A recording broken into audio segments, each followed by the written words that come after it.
Hey guys, welcome back. So today we're out here shooting the IWI Tavor. The Tavor is an Israeli bullpup that's in use by the Israeli Defense Forces, or the IDF, which is now being manufactured for the U.S. gun buying market here in the United States.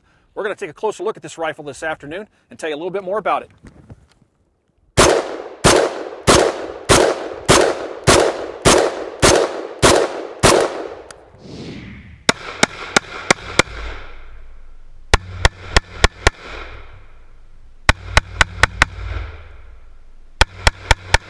The Israelis began the development of the rifle in the 1990s, and by early 2000s they had a rifle that was ready for adoption by the IDF.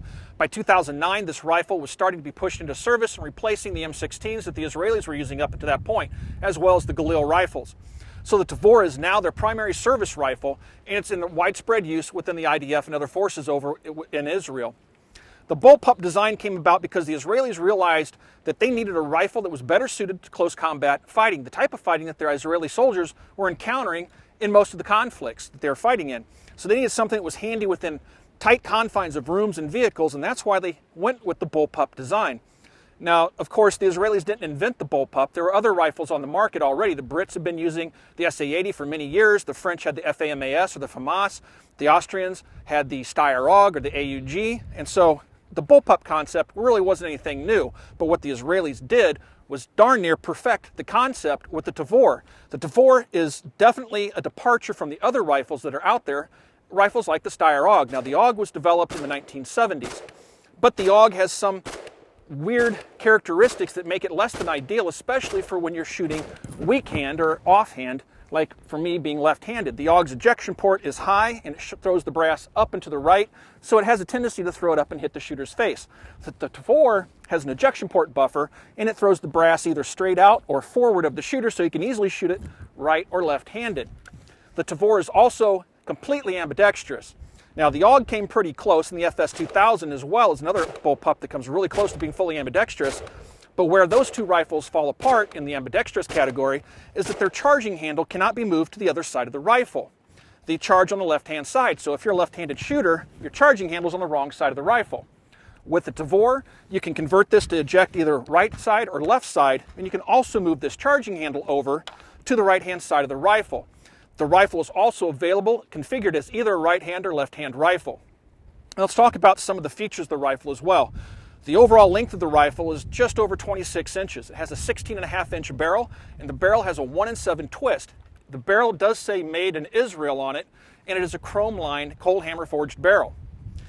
The rifle weighs about 7.9 pounds empty. That's with no ammunition and no optics on the rifle, so it's a little bit heavy for a rifle, right around 8 pounds. By the time you get it loaded up, it's over 9 pounds.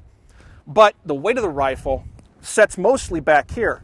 I can hold the rifle like this almost indefinitely. There's no weight forward of my firing hand.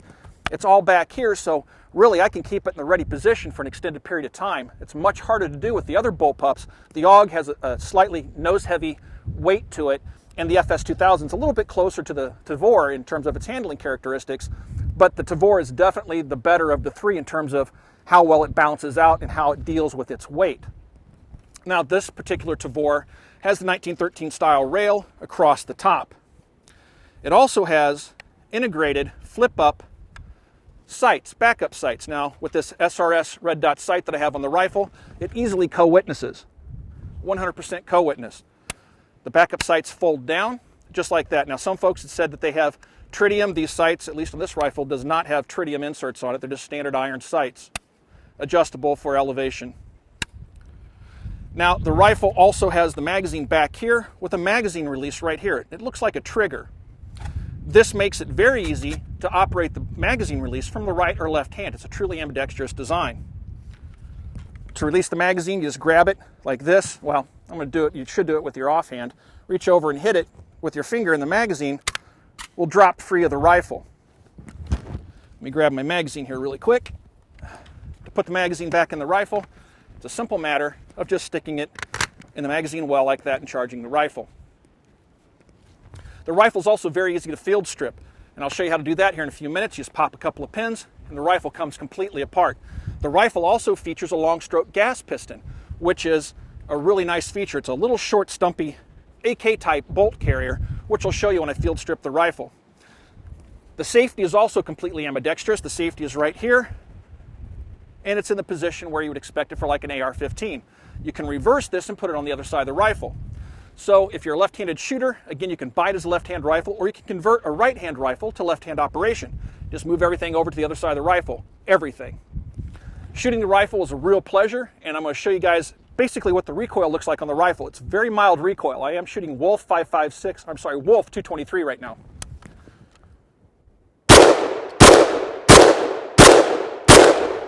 You'll notice that the brass is going at about the 3 o'clock position. Now when you're firing 5.56 ammo, it's a little bit hotter and it throws the brass more forward of the rifle, but it makes it very easy to shoot from the left hand. And notice the brass wasn't hitting me in the face. It's a very easy rifle to shoot. Let's head over and take the rifle apart and take a look inside the rifle and see how it operates.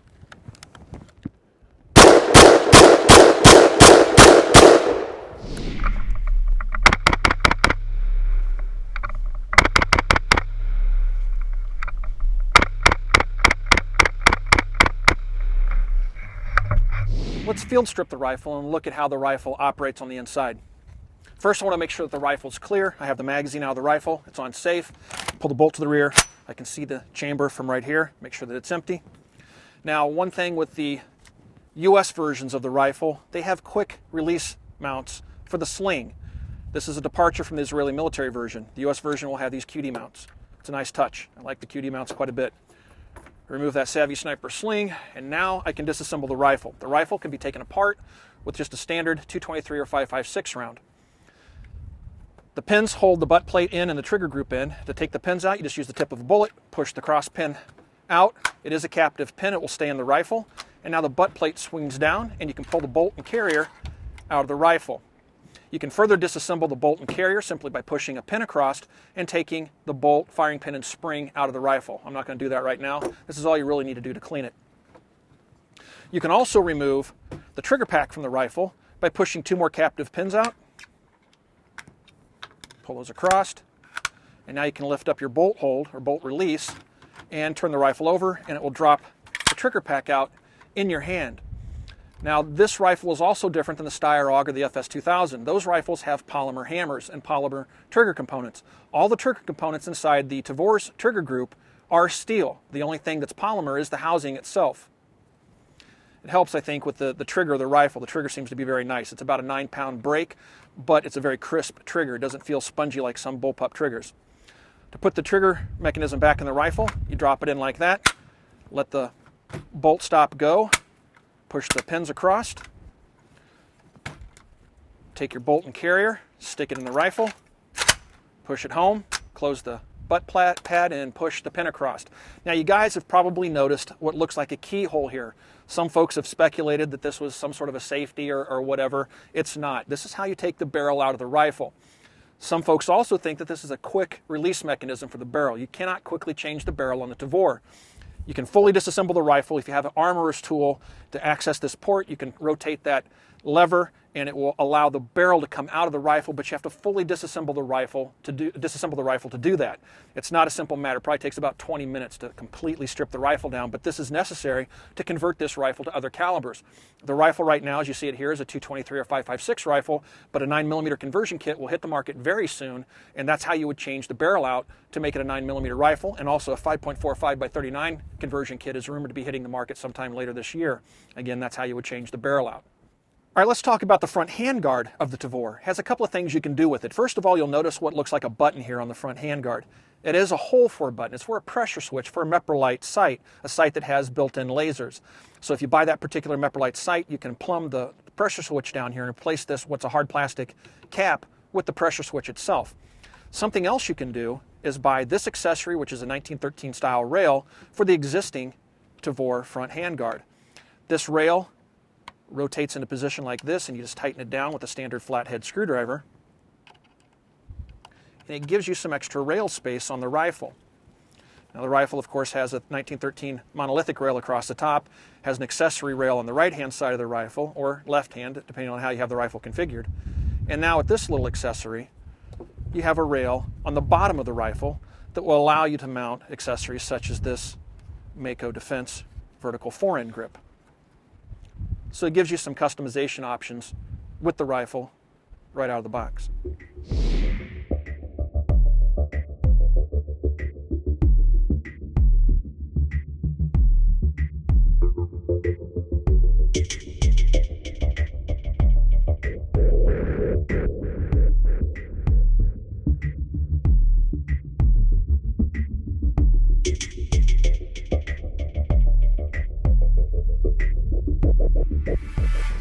Let's talk about reloading the rifle and using some of the controls. Now, the rifle does have a non-adjustable gas system. You can shoot this rifle suppressed just by simply screwing on a suppressor.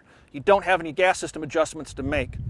Now, with regards to reloading the rifle, it's really very simple to do. You grab a fresh magazine, stick it in the magazine well, and you'll have a bolt release right here. So I'm going to stick the magazine in and just push up with my hand, and it will automatically chamber the next round. The bolt is locked to the rear. So you'll notice it's kind of hard to see, but watch right here because this is the bolt release. I stick the magazine in the gun, let the hand ride up, and it chambers the next round. So reloading the rifle is very quick and easy to do. I'm going to fire off 20 rounds out of the rifle, and then I'll do a reload to show you what it looks like.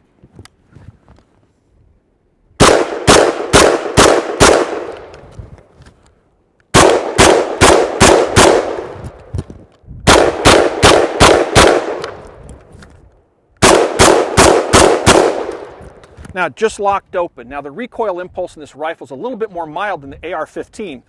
I've become used to noticing when the rifle locks open, but it's definitely not as pronounced because I don't think you have the mass of the AR-15 or the M4, the carrier of that particular rifle, in this rifle. So it's a little bit more subtle when it locks open. It's a little harder to detect. So to drop the magazine, I'm in the firing position. I'm just going to reach up with my finger and hit the trigger here and drop the magazine. So I'm firing, I drop the magazine, it comes out, grab a fresh magazine, stick it in the rifle, put my hand up, and it's ready to go. It's that simple to reload the Tavor.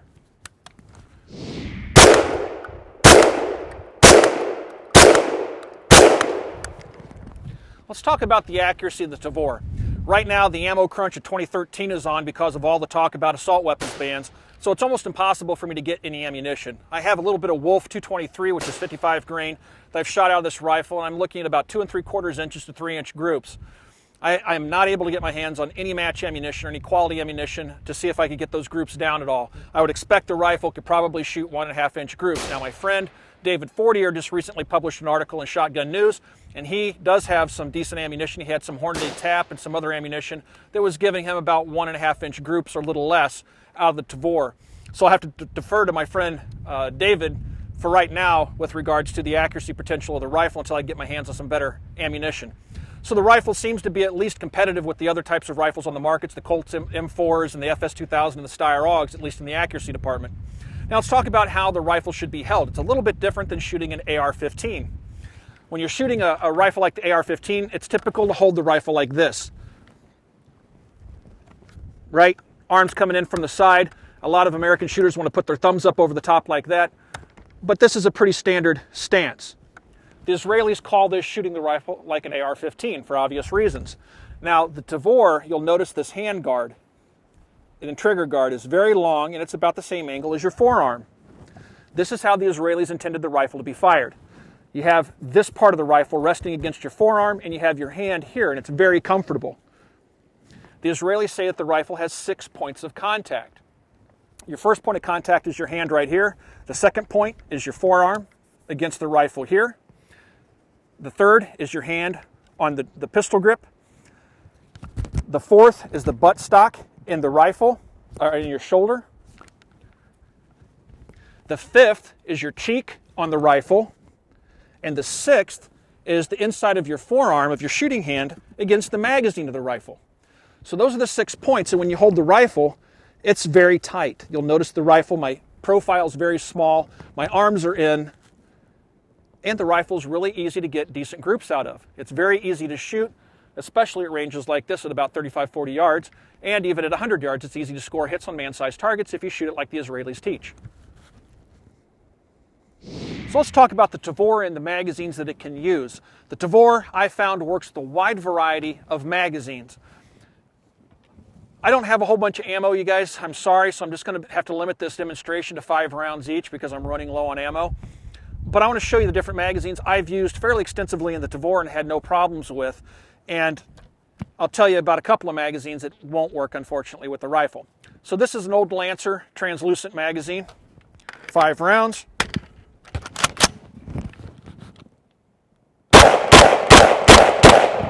Locks open. This is a Troy Battle Mag, 5 rounds. Locks open. USGI magazine, 5 rounds.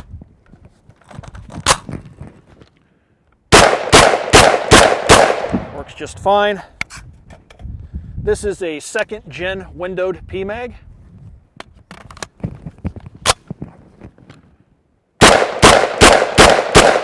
Works just fine.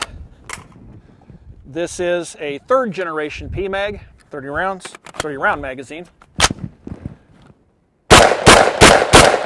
Works just fine. This is an Elander steel Israeli magazine.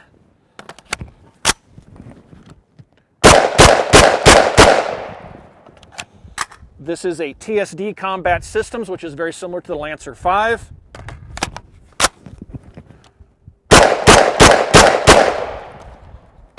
And this is the Lancer 5.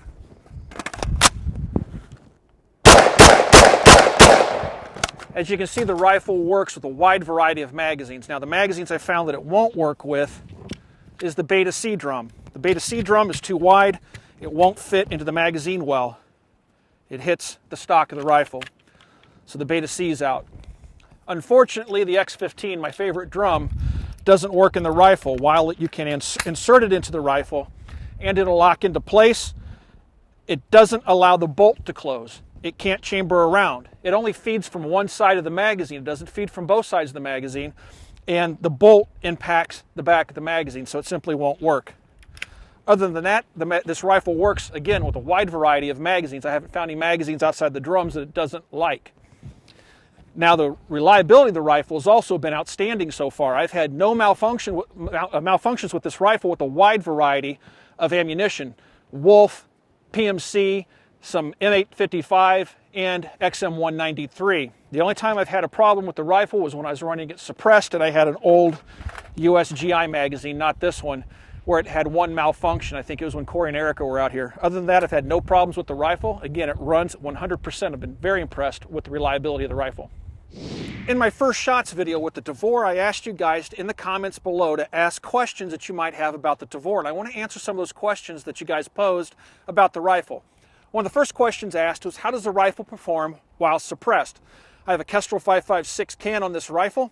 Again, there are no gas settings to mess with. You just put the can on the rifle, you unscrew the flash suppressor. It has a standard AR-15 style thread. So I just put my AR-15 can on the rifle, and I'll show you how it works.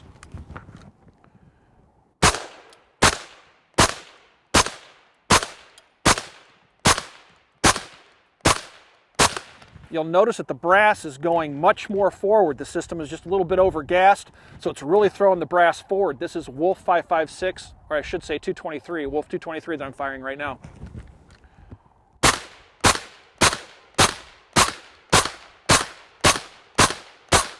The next question you guys had was, how easy is it to knock the magazine out of the rifle, because of the location of the release right there in front of the magazine. Looks like a little trigger. You can kind of see how it sets in there. Well, snagging on gear, I've not been able to get it to drop the magazine out. If you hit it with your hand, like this, if you release your hand, you'll notice where it sets right here. If I release my hand and move it around like that, I can get the magazine to drop. But in holding the rifle, I'm not able to get it to drop. I've never had the magazine accidentally drop out of the rifle. So if you take your hand off the pistol grip and you move it back with your thumb out, you can hit it. But other than that, I've not been able to find a way to accidentally drop the magazine out of the rifle. Another question I was asked is, what sling would you recommend for using on the Tavor? I really like the Savvy Sniper Slings, which is what I have on the rifle right now. The Savvy Sniper Slings are quickly adjustable for length. It carries very nicely in front of you. If you want to bring it up to your shoulder, you can put some length into the sling and bring it right up. You can quickly get out of the sling. But if you want to use this as a single point, if you have the Savvy Sniper so configured, you can quickly release the front QD mount, bring it over here, clip it in, and now you have a single point sling attachment. So the Savvy Sniper slings work really, really well on this rifle and just about any other rifle I have. I put them on pretty much all of my go-to rifles. I've also found that a Blue Force sling works that has the QD mounts, which is just a simple strap sling. So anything with the QD mount front and rear will work very nicely with this rifle.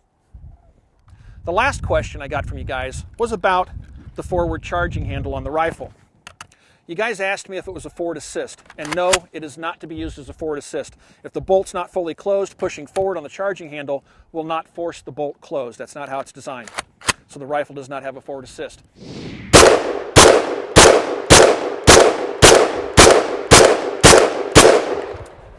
Well guys, it's time for some final thoughts on the IWI Tavor. Overall, I'm very impressed with the rifle. This rifle, as you see it here, with its 1913 monolithic rail, accessory rail here on the right-hand side, 16-inch barrel, comes to market at $1,999, so it's just shy of $2,000. There are other models of this rifle available. There is a flat dark earth version available for the same price. They also have an 18-inch barrel version versus the 16.5-inch barrel that you see here.